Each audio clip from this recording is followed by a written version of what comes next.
All right, everybody has them. These bourbons that you used to drink and you used to love, and for whatever reason, you're just not drinking them anymore. Today, we got a list for you that we're going to talk about. We have some bangers on this list. That is true. Some channel favorites. Mm-hmm. Sad day.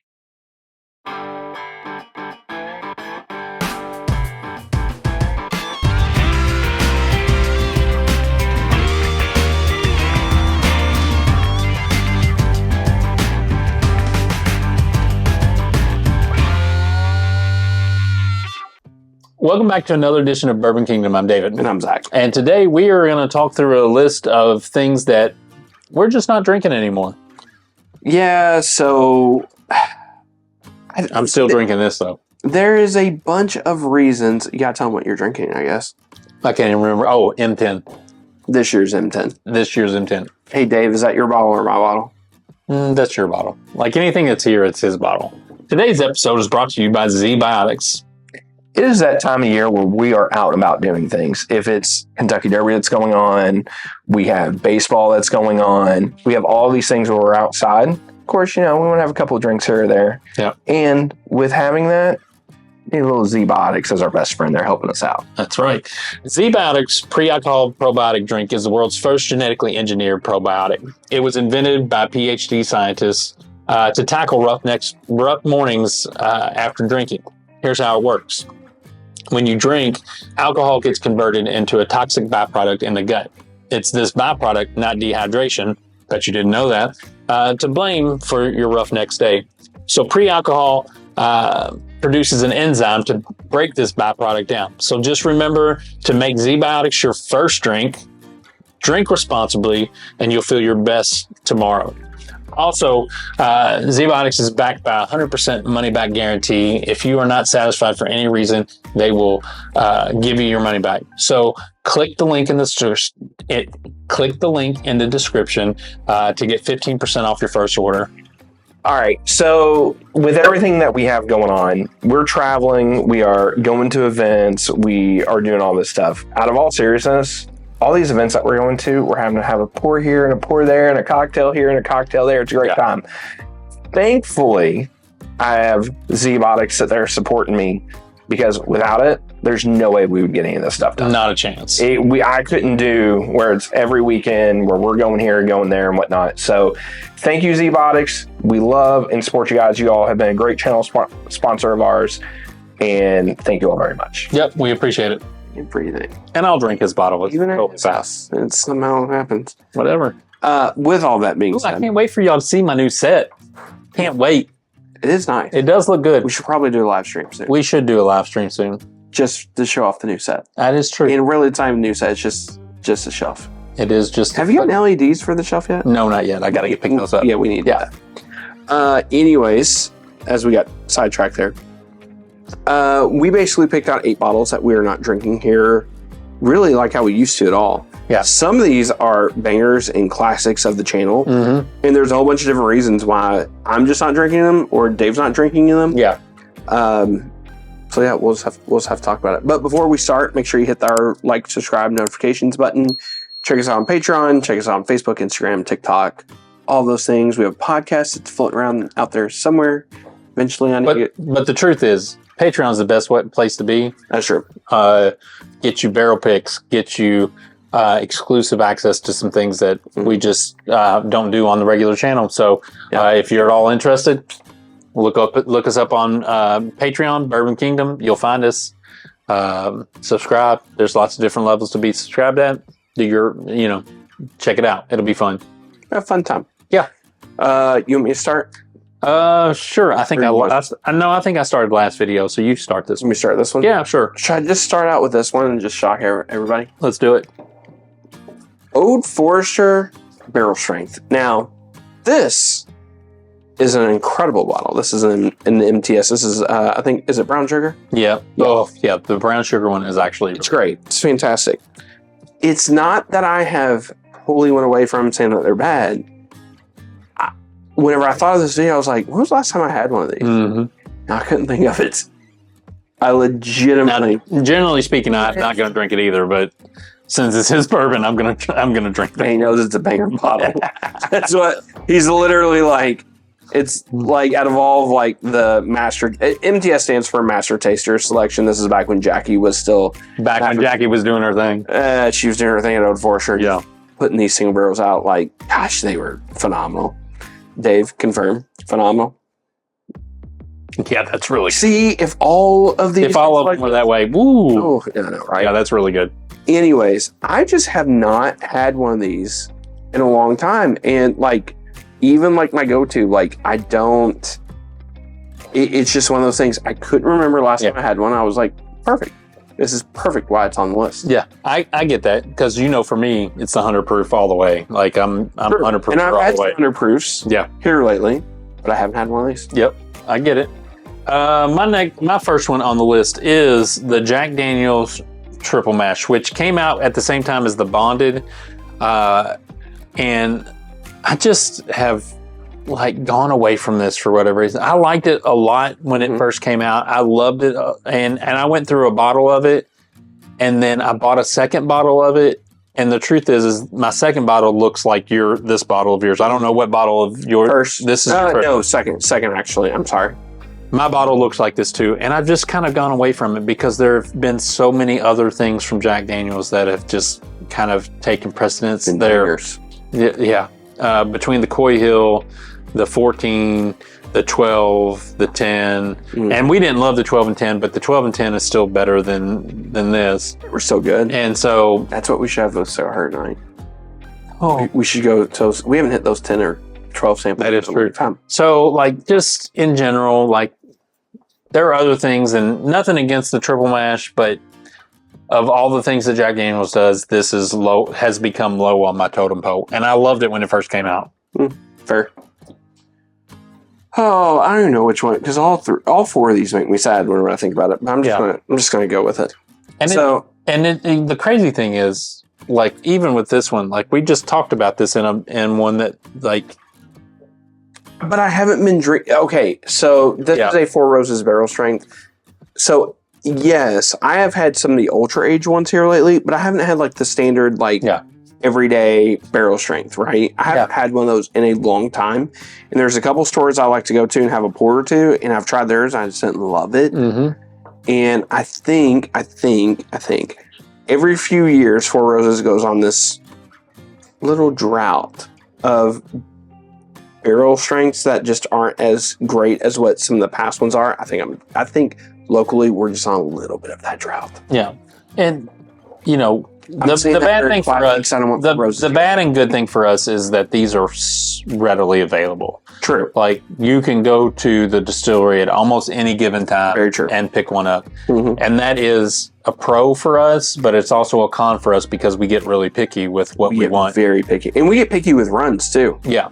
So again, this is one that I will have one on my shelf at least. But I'm not going and running and getting other ones because I'm drinking like less. 35. Yeah, I'm drinking less and less of it. Mm-hmm. Like you, like, I don't find myself going to it, and because of that, like, I'll keep the one because I feel like I need to have one because this is a good representation of what Four Roses does. But again, like, it's going to last me a while because I'm not drinking it. Yeah, so it's interesting, man. It's an interesting battle. My next one is. The Smoke Wagon Uncut Unfiltered. This is the height. The clear bottle. Here we go. I honestly think that this is the height. The clear bottle. I don't know what the run was. I had 79. This is a 90. I think it ran until like 100, close to it. I feel like between 60 and 100 was a great run. Yes. Yeah. Everything after that has been fine. Like, I've tried them at the bar and stuff like that, but I drank through 2 bottles of 79 really quickly because it was awesome. Yeah. As a matter of fact, if anybody has a bottle of 79, listen, let's talk about trading because I will find something that you want because it was unbelievable. Mm-hmm. But as far as this goes, like, I'm just not drinking it anymore because I don't find it that appealing anymore. They're not. I don't want to say they're not special because I think they're I think they're back on the right track. Mm-hmm. I think what has happened is they're with Smoke Wagon. They've kind of leveled off. They're still really good. I have no qualms with Smoke Wagon. I think they do a lot of really good things. I think there's just a lot of competition at that price point. Yeah. And I think it hurts it because whenever it came out during, like when it came back to our area during COVID. When it came back to our area, man, it flooded the market and you could... It was kind of wildfire. And then they had some awesome batches that went out. And man, it was just a roller coaster of that. I kind of think now, like, I think you're right in the sense of like, they just don't hit the same marks like what they used to. They don't. They're still really good, but there's just a ton of competition for those daily shelfers with that. So, but Aaron's still one of the best dudes in whiskey. If you can find the clear bottle of uncut, unfiltered, chances are it's going to be special. Yeah. And you should pick it up. Next one. This is a Russell's Reserve. This is a single barrel pick. This is actually from Silver Dollar. We've talked about these picks a whole bunch. These are super special. Is this an 11 year? This is almost an 11 year, I think, pick. And guys, I'm sorry. This is almost 12 year pick. It's like 11 and some months. This is phenomenal. Staying alive. Yeah, this is phenomenal. These were phenomenal picks. The problem I have with Russells now is most of them are 8 to 9 years old and they're kind of flat. Yeah. They're just really not that great. I think actually prices went down a little bit on them. Yeah. But they're youthy and they're young and there's just not a lot. If you didn't pick this one, this was one that I was going to pick. Like I was really sad about. Yeah. Like this is going to sound crazy. Whenever we talk about like Patreon, like picks and whatnot, I think like as much as I would love to do a Russell's pick, it would be one of those awkward situations where I have not had a great Russell's pick in so long. Would you want to go and do it? Yes, 1,000% you want to do a Russell's pick. If Wild Turkey offers us a Russell's pick, we're going to do it. You would want to do it, but then it's like, do you want to put out a mediocre pick to your Patreon? No. And so then it's like this weird, awkward thing. And like what we've always been told with Wild Turkey, like they're like, hey man, you got to take it. If you don't take it, you get skipped. Like you get skip for the next go around. So it's tough. I get it. But it's just right now, they're youthful and young, and I hope they come back to having some age to them. Yeah. Just because I would love to see a more full profile from that age. I get it. 100%. All right. Next on my list is the Barstown Origin series. This is the Bottle and Bond Black Label. This is good. I'm not saying it's not good. But since the high wheat came out, I find myself not going to any of the other ones. The off-white label, the white label, the black label, the green label. The only one that I'm going to is the tan label, which is the high wheat, for whatever reason. I know the reason. It's really good. And it's a great primer for whatever else you're going to drink for the night. It's just phenomenal. Again, this is good, but since the high wheat came out, I don't even look at the rest of the Origin series. It's only the high wheat. What about you? Anything? It didn't do well in the blind for us. So I don't really drink it a whole lot anymore. It's still a solid bottle. It's just whenever we did our Bottle and Bond blind, it did not perform well for me. I was shocked. I was shocked too. How poorly it did. It did. And because I really enjoyed it. Yeah. Last one, and this should be no shock for everybody. Pretty much any of the new Stags that have came out. Now, I get it. We've had this conversation, literally did a video over it, where we talked about the difference between the quality and then the quantity that's been coming out between Stags and Elijah Craig barrel proofs. But from somebody who's been in bourbon for a long time, I remember some of the older Stag batches that were just incredible and great. And these are just not the same quality. Yeah.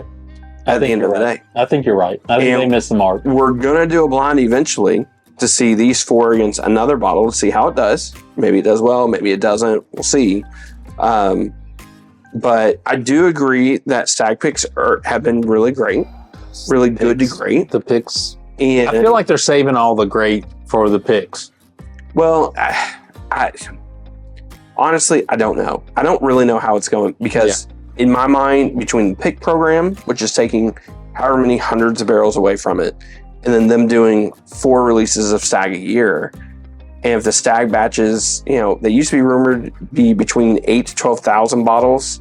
Now there's rumors of 10 to 15, 16,000 bottles. Yeah. That's just a huge amount. Yeah, it is. That has just shifted over the last few years between how many Stag barrels are going out.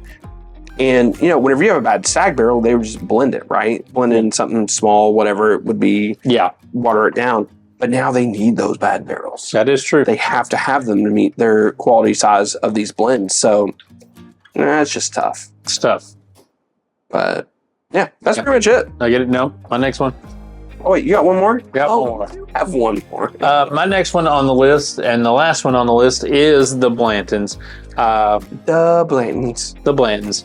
So when I first started into whiskey, like, Bllandens was one of the end-all be-alls. Like, I would get them and I would be really happy about it. I would drink them and they were really, really good. But as I've gotten into my bourbon journey, I've realized, like, Blandens is Blandens.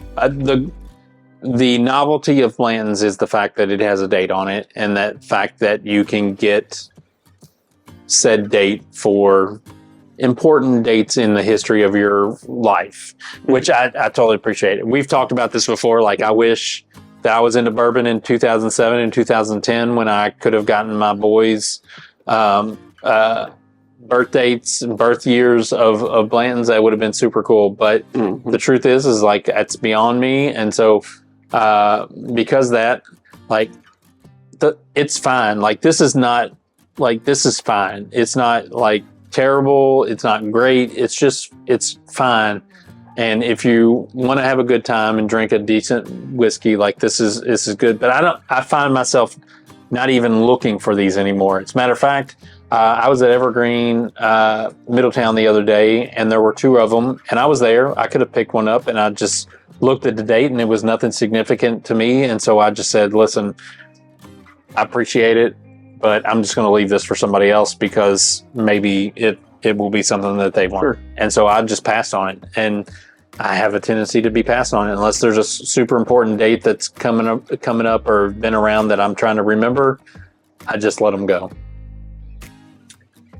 Yeah, I pretty much agree with all that. Outside of dates, I pretty much don't. I don't look at them. So I don't want to say I pass them all the time, but, like, there's a lot of times where I'm right there with you, like Cox's, like a Barn. Yeah.